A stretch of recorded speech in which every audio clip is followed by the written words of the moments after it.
குரலற்றவர்களின் குரலாக உங்கள் குரல்.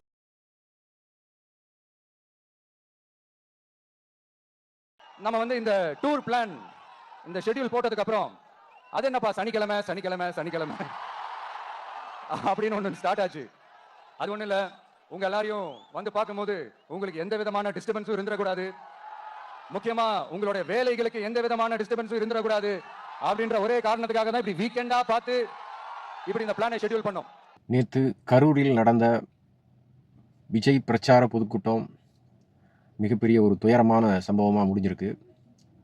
ஆனால் அது ஏதோ நமக்கு பார்க்கும்போது திட்டமிட்டு சில விஷயங்கள் செஞ்ச மாதிரி தான் நமக்கு தோணுது.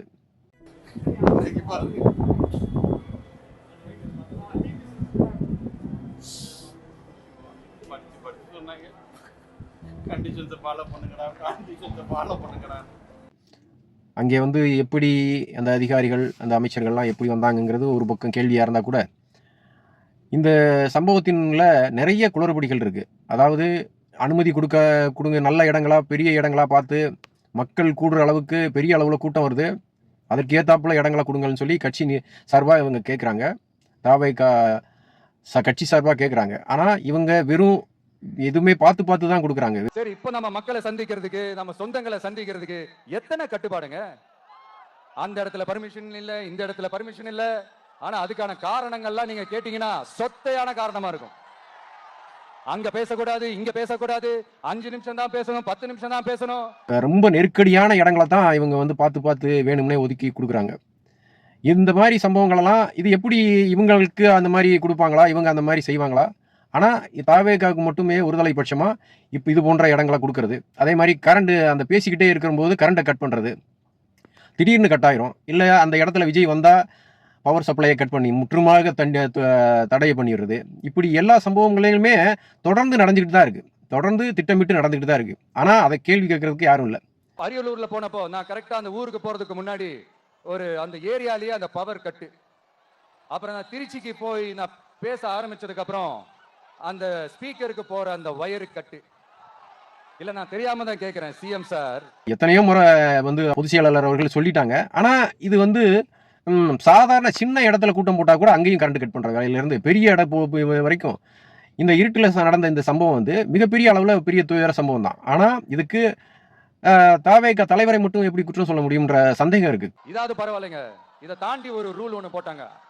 பஸ்ஸுக்குள்ளேயே இருக்கணுமா, பஸ்ஸை விட்டு வெளியில வரக்கூடாதான், கையை இவ்வளவுதான் தூக்கணுமா, இப்படியே வரணுமா, மக்களை பார்த்து சிரிக்காத, மக்களை பார்த்து கையசைக்காத, இப்படியெல்லாம். காரணம் என்னன்னா, இங்க நடந்த சம்பவத்துல ஏற்கனவே அந்த சம்பவம் நடந்து முடியல, அதற்குள்ளாக துயர சம்பவம்னு சொல்லி போஸ்ட் அடிச்சு ஒட்டி இருக்க மாதிரி தெரியுது இதெல்லாம் பார்க்கும்போது. அதை விட 1 மணி நேரம் கூட ஆகல அந்த இடத்துக்கு ஸ்பாட்டுக்கு அமைச்சர் விசிட் பண்றாங்க. அந்த எல்லாத்தையும் ஆறுதல் படுத்துற மாதிரி மிகப்பெரிய. ஆனால் சினிமாவில் விஜய் அவர்கள் சினிமாவில் நடிப்பார், இந்த மாதிரி பொதுமக்கள் முன்னால் நடிக்க தெரியாத நடிகர் அவர். ஆனால் அரசியல்வாதிகள் மிகப்பெரிய அளவில் நடிக்கிறாங்கன்னு தான் பார்க்க முடியுது. மிகப்பெரிய நடிகர்களாக இருக்கிறாங்க இந்த அரசியல்வாதிங்க. இந்த மாதிரி சம்பவம் எப்படி இது திட்டமிட்டு நடத்தப்பட்டதாங்கிறது, அவங்க எப்படி அந்த ஸ்பாட்டுக்கு உடனே வர முடிந்தது, அவங்க அங்கேயே தான் தங்கியிருந்தாங்களா, இந்த மாதிரி ஒன்று நடக்கும்னு நினச்சி அவங்க தெரிஞ்சுதான் இந்த மாதிரி தங்கியிருந்தாங்களா அப்படிங்கிறது மிகப்பெரிய கேள்விக்குறியாக இருக்குது ஒரு பக்கம். இன்னொரு பக்கம் ஆம்புலன்ஸ் இந்த பொதுக்கூட்டம் நடந்துக்கிட்டு இருக்க இடத்துல திருப்பி ஆம்புலன்ஸ் வந்து போகுது. அது இதுக்கு முன்னால் நடந்த பொதுக்கூட்டங்களிலையும் நம்ம பார்த்துட்டோம். அந்த பிரச்சார பொதுக்கூட்டத்திலையும் இந்த ஆம்புலன்ஸ் திருப்பி வந்துட்டு போகுது. ஏன் வேணும்னே இங்கே உள்ள அந்த கூட்டத்துக்குள்ள ஆம்புலன்ஸை விடுவான, திட்டமிட்டு விட்டு அந்த பொதுமக்களுடைய கவனத்தை சிதறடிக்கிறது, அவங்களுக்கு வேணும்னே ஒரு இடைஞ்சலை ஏற்படுத்துகிற மாதிரி அந்த சம்பவம் தொடர்ந்து நடந்துக்கிட்டே இருந்தது. அதுவும் ஒரு காரணம். இந்த கூட்ட நெரிசலுக்கு முக்கிய காரணம் போலீஸ் பாதுகாப்பு இருந்து ஓரளவு அதை சரி பண்ணியிருக்கணுங்கிறது மிகப்பெரிய ஒரு எதிர்பார்ப்பு. அதுவும் சரியாக செய்யப்படவில்லை. எல்லாத்தையுமே நம்ம விஜய் மேலே தான் குற்றம் சுமத்தணும் அப்படின்ன மாதிரி இந்த நடிகர்கள் மிகப்பெரிய அளவில், அந்த அரசியல் நடிகர்கள் மிகப்பெரிய அளவில் திட்டம் போட்டு வேலை பார்க்குற மாதிரி தான் இது தெரியுது. இது காலப்போக்கில் இதெல்லாம் காணாமல் போயிடும். இந்த மாதிரி நடிக்கிறது. உண்மை எப்போதுமே வெல்லும் தான் அண்ணா சொன்னதை தான் நம்ம சொல்கிறோம். அறிஞர் அண்ணா அவர்கள் சொன்னதை தான் நம்ம சொல்கிறோம். உண்மை எப்போதுமே வெல்லும். கொஞ்சம் நாளாகலாம், ஆனால் உண்மை வெல்லும் தான் நினைக்கிறேன். இந்த இதுக்கு முறையான தீர்வு கிடைக்குமா அப்படிங்கிறது அருணா ஜெகதீசன் அவர்கள் போன்றவர்கள் ஹாஸ்பிட்டலில் போய் உரிய விசாரணை நடத்தணும்.